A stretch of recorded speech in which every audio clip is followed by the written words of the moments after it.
Hi. Thank you for attending today's reading. Let's begin. Boy, battle with my crush. This is kinda a stupid story, but I wanted to share it somewhere, so here ya go. It was the last dance of 8th grade.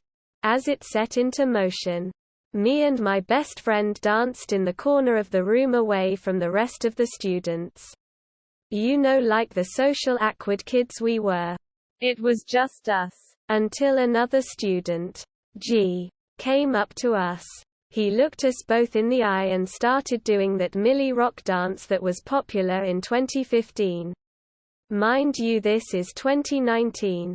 Anyway, he does this for a good second without saying anything to us. He leaves. And me and my BFF are left to be confused about what in the heck just happened.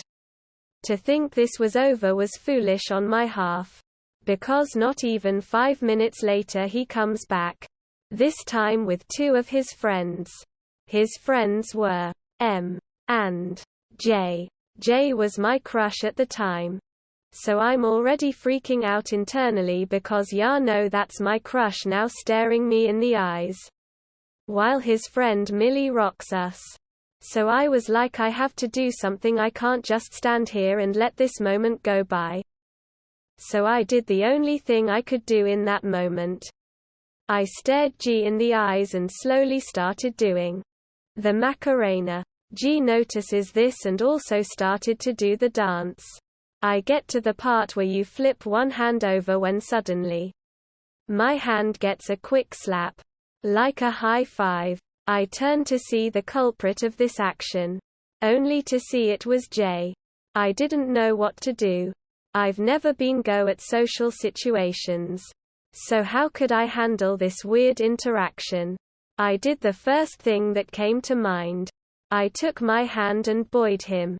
Like that look at this boy thing. This is how it began. The rules were never spoken, but they were understood by both of us. Each time you buoyed your opponent, you had to do something slightly different. Can't do the same thing twice. This battle was interesting to say the least.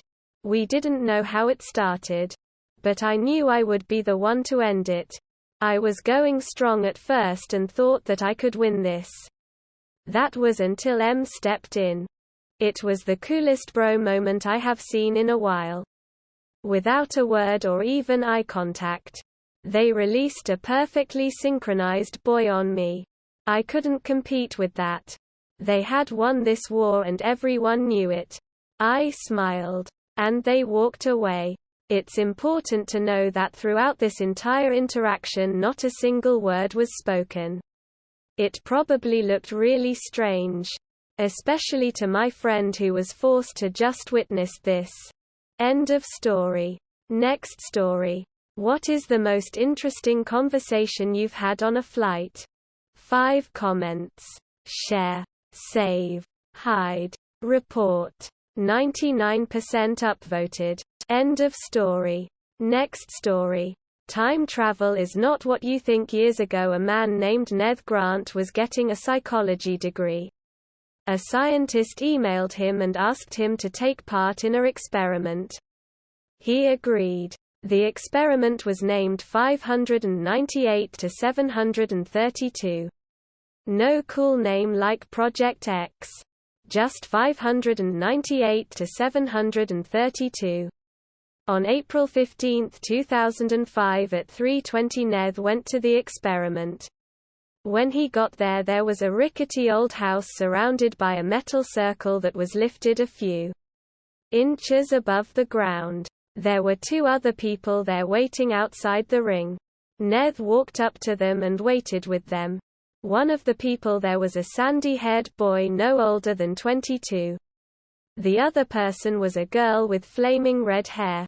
The man said, "Hi, my name's Ryan. A part of the experiment too?" Ned nodded. "My name's Ned," Ned said to Ryan. Ryan looked uncomfortable. "I'm Emma," said the girl with red hair. At exactly 3:30 a man came out of the house. He walked toward them. "I am the lead engineer on this experiment. Please follow me into the house and be careful not to touch the ring. Very delicate. They followed the man into the house. Inside the house there were 4 chairs set orderly around a table. Please sit down, the man said. They all sat down. Ryan looked scared more than ever. The man donned a very serious expression. This is a top-secret experiment meant for your eyes only. The project you will take part in is time travel. If you do not want to take part, you may leave. So you're just going to let us leave even though we know this top-secret information? Emma asked the man. The man smirked. We trust you not to tell anyone. And if you did, do you think they would believe you? No one responded to this. Ryan fidgeted as if he was going to leave but stayed in his chair. The man waited to see if someone would leave but they did not. Okay then. My team will send you 3 hours into the future. Be sure to remember anything that happens to you or your surroundings. Oh, and also, I can't guarantee your safety if you leave the house.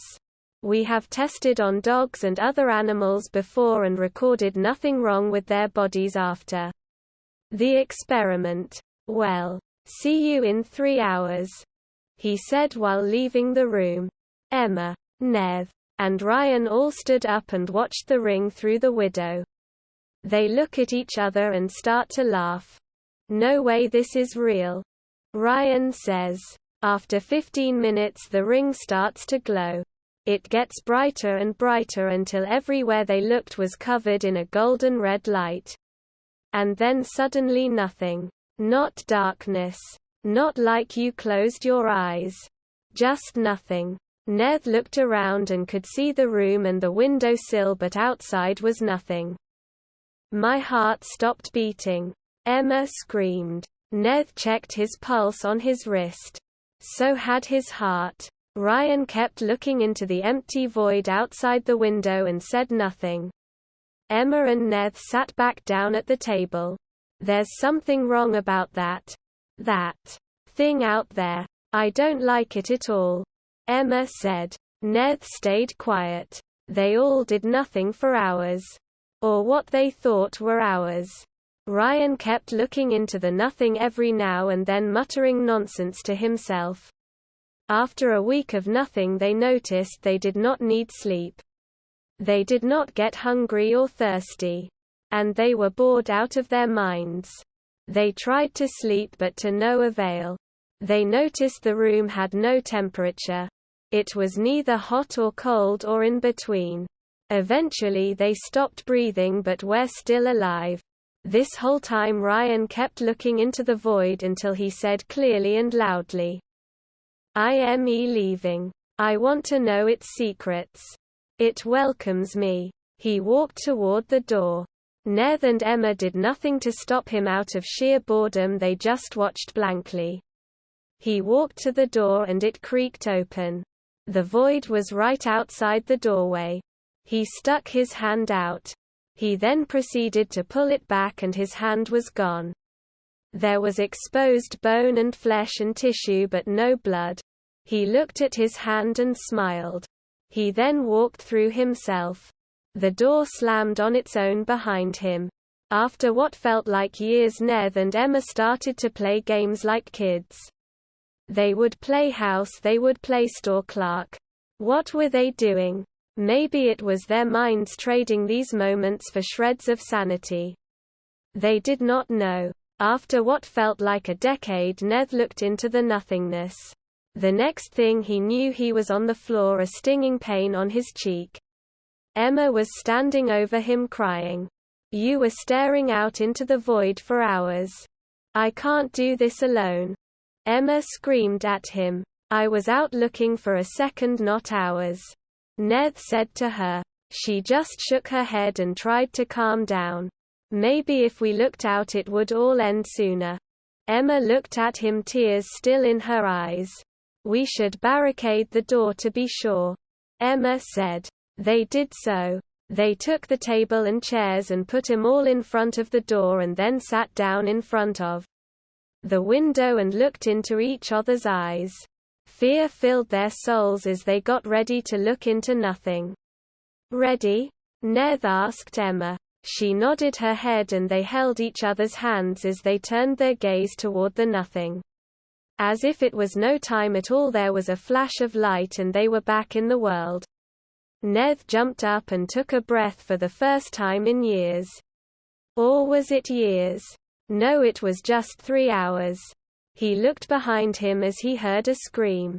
A loud, blood-curdling scream. Standing behind him was Ryan. Ryan ran to the window, punched a hole in the glass. He then took a shard of the glass and with his hand bleeding stabbed his heart and fell back onto the floor. Ned looked at Emma. She was lying on the floor. Her eyes were the void. The scientist came down to the house and froze when he saw the damage that had been done. The experiment was halted after the incident. Emma was in a catatonic state the rest of her life. Ned wondered if she was still there, stuck in the timeless place he had hated so much. Ned now dreaded sleep. When you sleep, you see the void. You see it only if you know it is there. Ned wishes no one has to know that feeling. He went to see Emma once. Never again. He loved Emma but could not stand the void in her eyes. Ned also wondered if that was what awaited him in death. He doesn't want to know. End of story. That is all for today. If you want to support my automated channel, feel free to drop a like and subscribe. See you tomorrow.